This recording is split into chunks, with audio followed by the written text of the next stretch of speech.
देश भर में लगातार एसएससी का जो प्रोटेस्ट चल रहा है, जिसमें अलग अलग फैकल्टी और बच्चे भी शामिल हैं, उनकी मांग है कि जो संस्था जो एग्ज़ाम सेंटर है उसमें कहीं ना कहीं सिस्टम की खराबी हो या कहीं माउस की सिस्टम की खराबी हो, अलग तरह की खराबी का कारण आता है। और हमारे साथ मैम भी है, उनसे जानने की कोशिश करते हैं कि व्यवस्था कैसी है, और जो सरकारों की तरफ से कहा जाता है कि व्यवस्था अच्छी है, कंडक्ट भी सही हो रहा है, ये कहीं ना कहीं वो धरातल पर दिख नहीं रहा। मैम, जैसे एसएससी का जो प्रोटेस्ट चल रहा है, इसमें तमाम टीचर भी हैं, फैकल्टी भी है और बच्चे भी है शामिल हैं, और एग्ज़ाम से कुछ मिनटों पहले एग्ज़ाम भी कैंसिल हो जाता है, उस पर क्या कहना आप? देखिए, कहीं ना कहीं युवाओं के साथ गलत हो रहा है और ये देश का भविष्य है हमारे। अगर यही यहाँ पर इतना सफ़र करेंगे तो आगे जाकर के और चीज़ें और ख़राब होती हुई नज़र आएंगी। अभी तक एसएससी के एग्ज़ाम्स की बात करें तो बहुत अच्छे तरीके से चल रहे थे, लेकिन हाल ही में जो वेंडर चेंज हुआ है उसके बाद जो सिलेक्शन फेज़ का एग्ज़ाम हुआ, सबसे पहले वहाँ पर दिक्कतें शुरू हुई, जिसके कारणवश पूरा प्रोटेस्ट शुरू करना पड़ा। बच्चा पहले दिन पहली शिफ्ट में जाता है और देखता है कि वहाँ पर उसका एग्ज़ाम कई सेंटर्स पर लिखा है टेक्निकल इशूज़ की वजह से कैंसिल कर दिया गया है। तो सबसे पहली चीज़ तो इंफ्रास्ट्रक्चर नहीं है जिसमें कि ये पेपर करा सकें। सेंटर्स ऐसी जगह पर अलॉट कर दिए हैं, एक प्रॉपर रिमोट एरिया होना चाहिए अच्छे तरीके से, मतलब आप लोग उस सेंटर को अलॉट करें, ऐसा नहीं देखने को मिला। वहाँ पर समझ में ये आता है कि कहीं डीजे चल रहा है तो कहीं तबेले के आसपास है, कहीं गाँव खेतों में जाकर के सेंटर्स अलॉट कर दिए हैं। मेन प्रॉब्लम ये रही। दूसरा, वहाँ पर फैसिलिटीज़ नहीं है, ना पेन पेपर है, ना प्रॉपरली बच्चों को वहाँ रफ पेपर या कुछ भी ऐसा मिल रहा है। दूसरा, सेंटर्स दूर दिए गए हैं कि बच्चा अगर जयपुर से है तो उसको केरला भेजा जा रहा है यहाँ पर सेंटर देने के लिए, एग्जाम देने के लिए। 200 किलोमीटर के दायरे में आपने कहा था, उसके बाद भी वो सेंटर का लोकेशन जो है वो दूर दूर रखा गया है।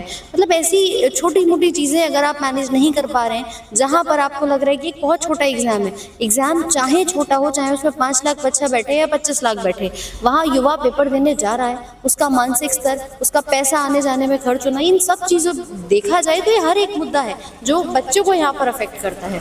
और कुछ दिन पहले फैकल्टीज़ और बच्चों का भी एक प्रोटेस्ट हुआ था, जिसमें फैकल्टी जो टीचर थी, इसमें बहुत प्रेस्टीजियस चेहरे थे, उनको रिटेन कर लिया गया था। रिटेन किया गया था और मैं खुद भी वहाँ पर थी, तो वहाँ हम लोग सभी गए हुए थे। और उसके बाद देखने को क्या मिलता है कि टीचर्स पर लाठीचार्ज हो रही है, उनको डिटेन कर लिया जाता है, जबकि हम वहाँ कोई किसी तरह का दंगा या प्रोटेस्ट करने तो गए ही नहीं थे। हम इसमें वीडियो भी वायरल हुई थी कि कोई टीचर उधर भाग रही है मंदिर में, जैसे कुछ टीचर गए थे, कुछ बच्चे रोड के साइड भागे थे। क्या कुछ ऐसा हुआ था कि जिस वजह से अफरा तफरी मचा था? देखिए, वहाँ पर आकर ना साइड से रस्सी बांध करके और प्रॉपर डिटेन करना, मारा पीटी हाथापाई शुरू हो गई थी, जिसके बाद टीचर्स को बसों में भरना शुरू कर दिया गया। उस समय सिर्फ एक हम बात करना चाह रहे थे कि डीओपीटी मंत्री जो हम जाना चाह रहे थे कि वहाँ बातचीत हो जाए, लेकिन वहाँ बात तो करने नहीं दी, उल्टा जो तो शांतिपूर्ण प्रदर्शन था लेकिन उसको उग्र कर दिया गया। जी हाँ, वहाँ खुद ही टीचर्स के साथ मारपीट शुरू होती है और उसके बाद सबका भागना वहाँ पर शुरू हो जाता है। जी, और आज ही एक एग्जाम था जो सुबह कैंसिल करके फिर नेक्स्ट जो एग्जाम की शिफ्ट थी उसकी भी डेट नहीं, उस पर क्या कहना?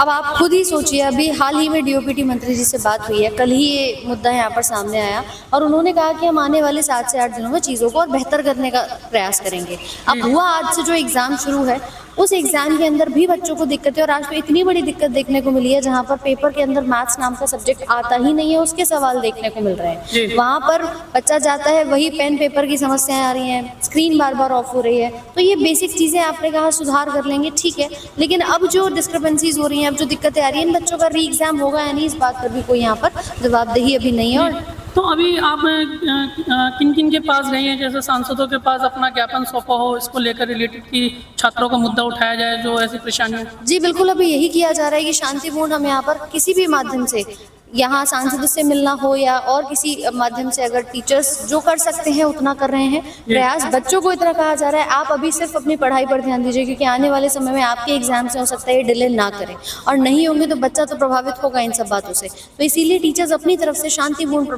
पूरा प्रयास कर रहे हैं कि जहाँ तक बात पहुँचे सरकार के कानों तक, ताकि ये जो भी मुद्दा है वो यहाँ पर सॉल्व हो पाए और ज़्यादा से ज़्यादा मात्रा में बच्चों के लिए हित में बात हो। ये सिर्फ एसएससी का आप यहाँ देख रहे हैं और सिर्फ एसएससी का मैटर नहीं है, ये रेलवे भर्ती परीक्षाएं जो आजकल हो रही हैं, अभी आपने देखा होगा पिछले साल से कैलेंडर जारी हुआ है, उसके बाद इस साल कैलेंडर आना था वो भी नहीं आया।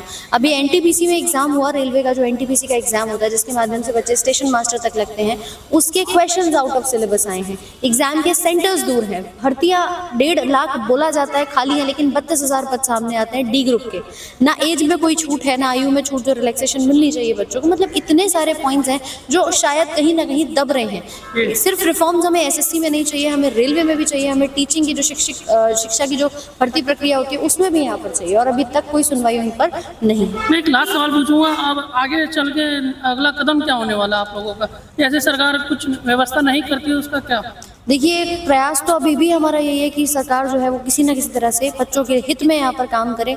इन जितने भी पॉइंट्स अभी यहाँ पर हमारी मांगे हैं, इन पर कुछ ना कुछ काम जो है वो शुरू हो, और अगर फिर भी ऐसा नहीं होता तो हमारी ये जो प्रोटेस्ट है, जिस तरीके से हम शांतिपूर्ण काम करना चाहते हैं, वो चीज़ ऐसे ही जारी रहेगी जब तक बच्चों के हित में काम नहीं हो जाता।